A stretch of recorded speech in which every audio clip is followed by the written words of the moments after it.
तपस्या और धैर्य का फल। एक समय की बात है जब माता पार्वती ने महादेव को पति के रूप में पाने के लिए कठोर तपस्या करने का निर्णय लिया। उन्होंने राजसी सुख सुविधाओं का त्याग कर दिया, घोर जंगलों में जाकर तपस्या में लीन हो गई। हर हर महादेव। नमस्कार, कैसे हैं आप सब। कहा जाता है कि उनकी तपस्या इतनी कठिन थी कि वे हजारों वर्षों तक बिना कुछ खाए पिए निराहार रही। जब देवताओं ने महादेव की परीक्षा लेने के लिए एक ब्राह्मण का रूप धारण करके माता पार्वती के पास भेजा तो उस ब्राह्मण ने महादेव शिव की बुराई करना शुरू कर दिया। उसने कहा, देवी, तुम ऐसे व्यक्ति के लिए तप कर रही हो जो शमशान में रहता है, राख लपेटता है और जिसके पास कोई भौतिक सुख नहीं है। तब माता पार्वती का धैर्य देखने योग्य था।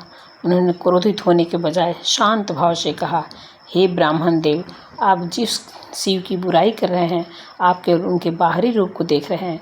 महादेव केवल शरीर नहीं, वे तो चेतना है, वे सत्य हैं। मेरा प्रेम उनके रूप में नहीं, उनके सत्य से है। उस दिन पार्वती जी ने सिद्ध कर दिया था कि सच्चा प्रेम परिस्थितियों को नहीं बल्कि आत्मा को देखता है। उनकी इसी अडिग निष्ठा को देखकर महादेव स्वयं उनके सन्मुख प्रकट हुए और उन्हें अपनी अर्धांगिनी के रूप में स्वीकार कर लिया।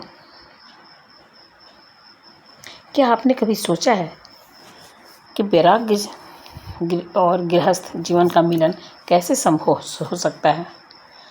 यह संभव हुआ महादेव और माता पार्वती के उस दिव्य प्रेम से जिसने ब्रह्मांड को संतुलन दिया। अक्सर हम अपने जीवन में हार मान लेते हैं जब चीज़ें हमारे मन मुताबिक नहीं होती है, लेकिन क्या आप जानते हैं कि प्रेम और सफलता पाने का असली मंत्र धैर्य है? तो आइए महादेव और पार्वती की उस गाथा में चलते हैं जो हमें सिखाती है कि यदि लक्ष्य सच्चा हो तो पूरी सृष्टि उसे पाने में आपकी मदद करती है।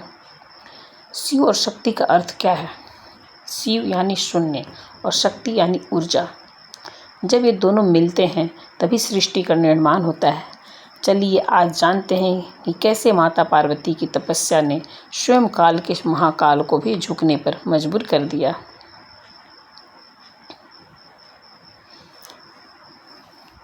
जैसे आप जल्दबाजी में अगर आप कोई निर्णय लेते हैं तो आपको ये सीखना चाहिए कि माँ पार्वती ने कैसे धैर्य का परिचय दिया। महादेव को पाने के लिए पार्वती जी ने स्वयं शक्ति बनना पड़ा, यानी अपने लक्ष्य को पाने के लिए हमें पहले खुद को उस योग्य बनाना पड़ता है। और आपको मैं ऐसे बता रही हूँ कि जैसे 16 सोमवार की व्रत और कथा कैसे होती है, सो मैं आपको अब बता रही हूँ। तो 16 सोमवार की व्रत और कथा। एक बहुत धनवान साहूकार था जिसके घर धन आदि की किसी की कमी नहीं थी, परंतु उसको एक दुख था, उसके कोई पुत्र नहीं था। वह इसी चिंता में रात दिन रहता था। वह पुत्र की कामना के लिए प्रति सोमवार को चंद्रदेव का सोमेश्वर व्रत तथा चंद्रदेव और शिव जी का पूजन किया करता था तथा प्रतिदिन मंदिर में जाकर शिव जी पर दीपक जलाया करता था। उसके भक्ति भाव को देखकर एक दिन पार्वती जी ने शिव जी से कहा, हे महाराज, यह साहूकार आपका अत्यंत भक्त है, सदैव आपका व्रत और पूजन बड़ी श्रद्धा से करता है, इसकी मनोकामना पूर्ण करनी चाहिए। तब शिव जी ने कहा, हे पार्वती, हे सती, यह संसार कर्म क्षेत्र है। जैसे किसान खेत में जैसा बीज बोता है वैसा ही फल काटता है, उसी तरह इस संसार में जो जैसा करता है वैसा ही फल भोगता है। पार्वती जी ने अत्यंत आग्रह से कहा कि महाराज, जब यह आपका ऐसा भक्त है और यदि इसको किसी प्रकार का कोई दुख है तो उसको अवश्य दूर करना चाहिए, क्योंकि आप सदैव अपने भक्तों पर दयालु हैं, उनके दुखों को दूर करते हैं। यदि आप ऐसा नहीं करेंगे तो मनुष्य आपकी सेवा पूजा क्यों करेंगे? पार्वती जी के आग्रह देखकर शिव जी महाराज कहने लगे, हे पार्वती, इसके कोई पुत्र नहीं है, इसकी चिंता इसी चिंता में यह दुखी रहता है। इसके भाग में पुत्र न होने पर भी मैं इसको पुत्र देता हूँ, परंतु वह केवल 12 वर्ष तक जीवित रहेगा। इसके पश्चात वह मृत्यु को प्राप्त हो जाएगा। यह सब बातें वह साहूकार सुन रहा था। इससे उसको न कुछ प्रसन्नता हुई और न ही उसको कोई सी दुख हुआ। बहुत समय बीत जाने के बाद उसको एक सुंदर सा पुत्र पैदा हुआ। वो पहले जैसे शिव जी का व्रत और पूजन करता था, कुछ काल व्यतीत होने पर वो बातें सुन रहा था, उससे उसको कोई न प्रसन्नता हुई और न ही कष्ट हुआ। वह पहले जैसा ही शिव जी का पूजन और व्रत करता था, वो कुछ काल व्यतीत होने पर साहूकार की स्त्री गर्भवती हुई और 10वें महीने उसके गर्भ से अति सुंदर पुत्र की प्राप्ति हुई। साहूकार के घर में बहुत खुशियाँ मनाई गई, परंतु साहूकार ने उसकी केवल 12 वर्ष की आयु जान कोई अधिक खुशियाँ प्रकट नहीं की, न ही किसी को यह भेद बतलाया। जब बालक 11 वर्ष का हो गया तो उसकी माता ने उसके पिता से लड़के की विवाह आदि के लिए कहा, परंतु साहूकार कहने लगा, मैं अभी इसका विवाह नहीं करूँगा और काशी जी पढ़ने के लिए भेजूँगा। फिर साहूकार ने अपने साले अर्थात मामा को बुलाकर उसको बहुत सा धन देकर कहा, तुम इस बालक को काशी जी पढ़ने के लिए ले जाओ, रास्ते में जिस स्थान पर भी जाओ यज्ञ करते और ब्राह्मणों को भोजन कराते जाना। वह इतना कहकर साहूकार ने अपने बेटे और अपने साले को भेज दिया बनारस। वह दोनों मामा भांजे सब प्रकार यज्ञ करते और ब्राह्मणों को भोजन कराते जा रहे थे। रास्ते में उनको एक शहर पड़ा। उस शहर के राजा की कन्या का विवाह था और दूसरे राजा का लड़का जो विवाह करने के लिए बारात लेकर आया था वह एक आंख से काना था। उसके पिता को इस बात की बड़ी चिंता थी कि कहीं वर को देखकर कन्या के माता पिता विवाह से मना न कर दें। इस कारण जब उसने सेठ के अति सुंदर लड़के को देखा तो मन में विचार किया कि क्यों न इस लड़के को वर के साथ कपड़े पहना तथा घोड़ी पर चढ़ा ले जाए। यह कार्य बड़ी सुंदरता से हो गया। फेरों का समय आया तो वर के पिता ने सोचा, यदि विवाह कार्य भी इस लड़के से करा दिया जाए तो क्या बुराई है। ऐसा विचार कर राजा ने लड़के और उसके मामा से कहा, यदि आप फेरों और तिलक आदि का काम भी करा दें तो बहुत ही अच्छा रहेगा, आपकी बहुत कृपा होगी और हम इसके बदले में बहुत सा धन देंगे। उन्होंने भी स्वीकार कर लिया और विवाह कार्य भी बहुत अच्छी तरह से हो गया, क्योंकि वो मामा भांजा निकले ही थे कि हमें अच्छे अच्छे कार्य करना है, किसी को तकलीफ़ नहीं देना है। तो उनको सबसे आशीर्वाद लेना था, तो उन्होंने बात मान ली थी। परंतु जिस समय लड़का जाने लगा तो उसने राजकुमारी की चुनरी के पल्ले पर लिख दिया कि तेरा विवाह तो मेरे साथ हुआ है, परंतु जिस राजकुमार के साथ तुमको भेजेंगे वह एक आँख से काना है, मैं तो काशी जी पढ़ने जा रहा हूँ। उस राजकुमारी ने जब चुनरी पर ऐसा लिखा पाया तो उसने राजकुमार के साथ जाने से मना कर दिया। कहा कि यह मेरा पति नहीं है, मेरा विवाह इसके साथ नहीं हुआ है, जिसके साथ विवाह हुआ है वह तो काशी जी पढ़ने गया है। राजकुमारी के माता पिता ने अपनी कन्या को विदा नहीं किया और बारात वापस चली गई। उधर वह सेठ का लड़का, इससे क्या है, बहुत ज़्यादा चालाकी और ये सब नहीं चलता है। उधर वह सेठ का लड़का और उसका मामा काशी जी पहुंच गए। वहां जाकर उन्होंने यज्ञ करना और लड़के ने पढ़ना शुरू कर दिया। जब लड़के की आयु 12 साल की हो गई तो उस दिन भी उसने यज्ञ रचा। लड़कों ने अपने मामा से कहा, मामा जी आज तो मेरी तबीयत कुछ ठीक नहीं है। मामा ने कहा, अंदर जाकर सो जाओ। लड़का अंदर जाकर सो गया और थोड़ी देर में उसके प्राण निकल गए। जब उसके मामा ने आकर देखा कि वो मुर्दा पड़ा है तो उसको बड़ा दुख हुआ और उसने सोचा कि मैं तो अभी रोना और विलाप करना शुरू कर दूंगा तो यज्ञ का कार्य अधूरा रह जाएगा। उसने जल्दी से यज्ञ का कार्य समाप्त कर ब्राह्मणों के जाने के बाद रोटना पीटना प्रारंभ कर दिया। संजोगवश उसी समय शिव पार्वती जी उधर से जा रहे थे। जब उसने जोर जोर से रोने पीटने की आवाज़ सुनी तो पार्वती जी ने कहने लगी, महाराज कोई दुखिया रो रहा है, इसके कष्ट दूर करो। तब शिव जी बोले, इसकी आयु इतनी ही थी, सो भोग चुका। पार्वती जी ने कहा, कृपा करके इस बालक को आयु दे दो, नहीं तो इसके माता पिता तड़प तड़प कर मर जाएंगे। पार्वती जी के इस प्रकार बार बार आग्रह करने पर शिव जी ने उसको वरदान दे दिया। शिव जी महाराज की कृपा से लड़का जीवित हो गया। शिव पार्वती जी कैलाश चले गए। तब लड़का और मामा उसी प्रकार यज्ञ करते हुए अपने घर की ओर चलने लगे। रास्ते में धैर्य का क्या है फल। उसी शहर में आए जहाँ विवाह हुआ था। वहाँ आकर उन्होंने यज्ञ आरंभ किया तो लड़के का ससुर ने पहचान लिया और अपने महल में ले जाकर बड़ी खातिर की। राजा ने कुछ दिन उन्हें अपने यहाँ रखने के बाद बहुत से दास दासियों सहित आदरपूर्वक लड़की और जमाई को विदा किए। जब वो अपने शहर के निकट आए तो मामा ने कहा कि मैं पहले तुम्हारे घर जाकर सबको खबर कर आता हूँ। उस समय लड़के के माता पिता अपने घर की छत पर बैठे हुए थे और उन्होंने यह प्रण कर रखा था कि यदि हमारा पुत्र सकुशल घर पर आएगा तो राजी खुशी से नीचे उतर जाएंगे, नहीं तो छत से गिरकर अपने प्राण खो देंगे। इतने में उस लड़के के मामा ने आकर यह समाचार दिया कि आपका पुत्र आ गया है, परंतु उनको विश्वास नहीं आया। तब उसके मामा ने शपथपूर्वक कहा कि आपका पुत्र अपनी स्त्री के साथ बहुत सारा धन साथ में लेकर आया हुआ है। तो सेठ ने आनंद के साथ उसका स्वागत किया और बड़ी प्रसन्नता के साथ रहने लगे।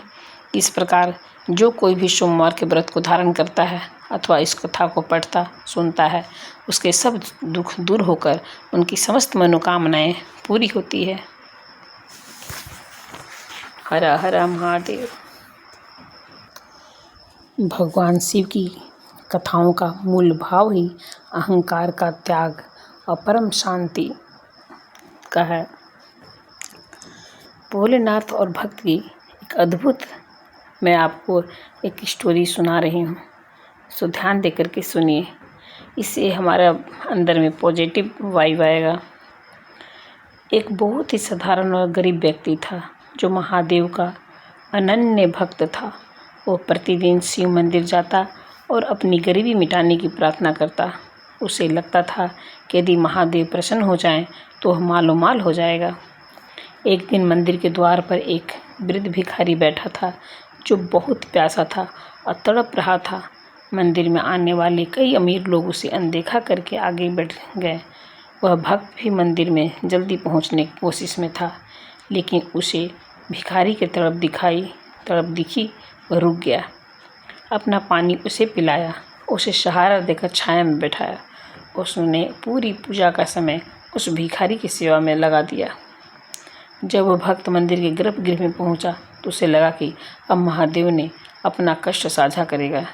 जैसे ही उसने आंखें बंद की, उसने महादेव की आवाज़ सुनाई दी, बस तुम आज बहुत देर से आए, लेकिन तुमने जो पूजा मंदिर के बाहर की वह मेरे लिए सबसे प्रिय थी। वह भक्त हैरान रह गया। महादेव ने कहा, मैं मंदिर के पत्थर की मूर्ति में कम बल्कि उन प्राणियों में अधिक वास करता हूँ जो मेरी ही रचना है। सेवा ही सच्ची भक्ति है। उस दिन से वह भक्त की गरीबी तो नहीं गई, लेकिन उसका मन इतना समृद्ध हो गया कि उसे कोई कष्ट छोटा या बड़ा नहीं लगता था। सेवा ही धर्म है। महादेव केवल मंत्रों से नहीं बल्कि दूसरों के प्रति आपकी दया सहानुभूति से प्रसन्न होते हैं। दूसरे के प्रति आपकी क्या विचार आप रखते हैं, कैसा आप व्यवहार दिखाते हैं, उससे महादेव प्रसन्न होते हैं। व्यक्ति खुद को बहुत बड़ा भक्त समझकर दूसरों को नज़रअंदाज करता है, वह ईश्वर से दूर हो जाता है। महादेव का नाम भोलेनाथ इसलिए है क्योंकि वे भाव के भूखे हैं। वे हमें यह सिखाते हैं कि हम अपनी परिस्थितियों को बदलें न बदलें, लेकिन परिस्थितियों को देखने का दृष्टिकोण ज़रूर बदल लें।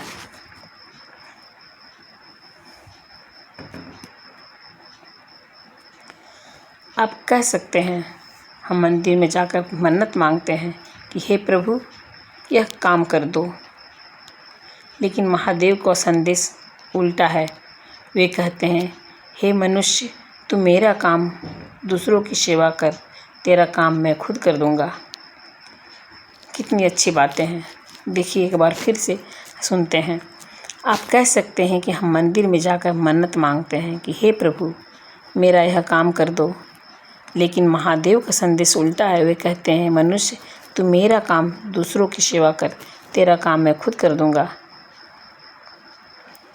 मित्रों, महादेव को पाने के लिए कैलाश जाने की आवश्यकता नहीं है, बस किसी दुखी के आंसू पोंछने की आवश्यकता है, क्योंकि जो कण कण में बसा है वह आपके भीतर भी है। महादेव कितनी सरल है। सिक्के के दो पहलू हैं। भोलेनाथ का रुद्र रूप और भोलेनाथ की सौम्यता, ये दोनों ही सिक्के के दो पहलू हैं।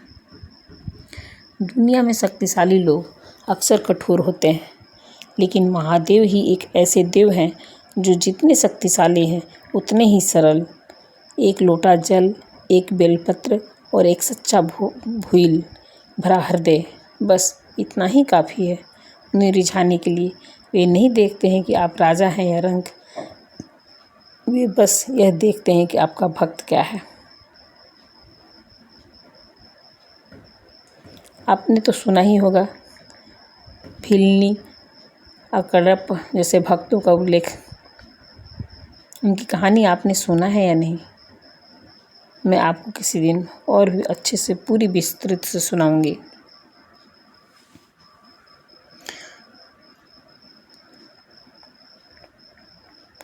लेकिन याद रखिए, भोलेनाथ का अर्थ भोला है, भोला होना है, अज्ञानी होना नहीं। यही लोग समझने में गलती कर देते हैं। लोग सोचते हैं भोला मतलब अज्ञानी, जबकि ये बात नहीं होती है। जब अधर्म की सीमाएं टूटती है, जब निर्दोषों पर अत्याचार होता है, तब वही करुणा से भरे शिव रुद्र रूप बन जाते हैं। उनका रुद्र रूप क्रोध नहीं बल्कि ब्रह्मांडीय न्याय है।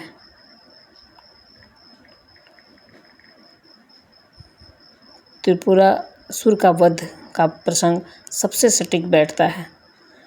महादेव ने राक्षसों को सुधरने के कई अवसर दिए, लेकिन जब उनका अहंकार और अत्याचार चरम पर पहुंचा, तब महादेव ने अपनी तीसरी आंख खोली।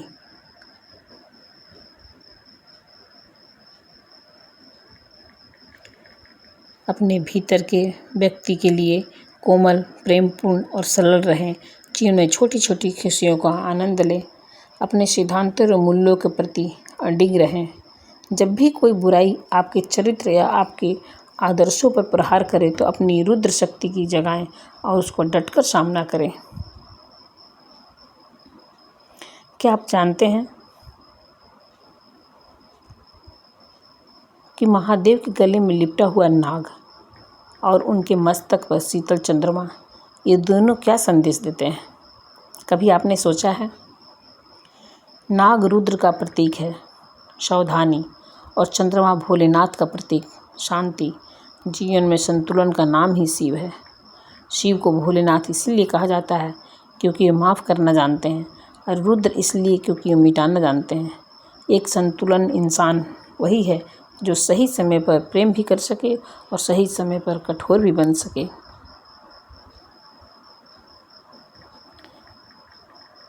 जब भोलेनाथ की सरलता के बारे में सुने,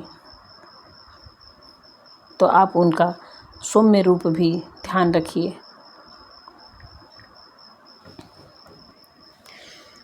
अब लोग सोचते हैं कि भोलेनाथ होकर भी विनाश क्यों करता हूँ?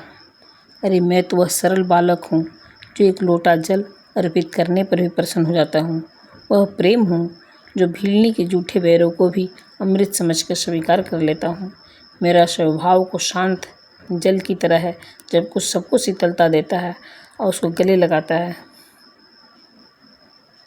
किंतु जब उस शांत जल की मर्यादा को तोड़ा जाता है, तब अधर्म का विष सृष्टि के प्राण लेने लगता है। वही जल प्रलय का रूप ले लेता है। याद रखना, मेरा रुद्र रूप कोई क्रोध नहीं, वह तो धर्म का अनुशासक है। मैं विनाश इसलिए नहीं करता हूँ कि मुझे विध्वंस प्रिय है, बल्कि इसलिए करता हूँ ताकि सृजन की नींव फिर से सत्य पर रखी जा सके। जो मेरी सरलता को मेरी कमजोरी समझकर पाप का मार्ग चुनते हैं, उन्हें मेरा रुद्र रूप सत्य का मार्ग दिखाता है। इसीलिए मनुष्य अपनी सरलता को कभी कायरता मत समझना, और मन अपनी शक्ति को कभी अहंकार मत देना। शिव बनना है तो दोनों के साथ लेकर चलो। हृदय में प्रेम का भोलापन और चरित्र में अधर्म के विरुद्ध रुद्र की अग्नि। दोस्तों, शिव का अर्थ केवल मंदिर जाना नहीं, शिव का अर्थ है जीवन की हर परिस्थितियों में समभाव, बैलेंस रखना। जब आप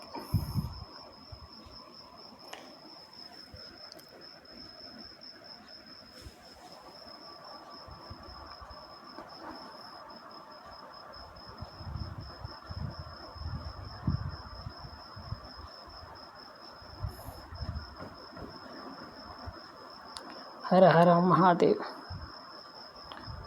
ॐ त्र्यम्बकं यजामहे सुगन्धिं पुष्टिवर्धनम् उर्वारुकमिव बन्धनाय मृत्युमुक्षीयमामृतात्। ॐ त्र्यम्बकं यजामहे सुगन्धिं पुष्टिवर्धनम् उर्वारुकमिव बन्धनाय मृत्युमुक्षीयमामृतात्।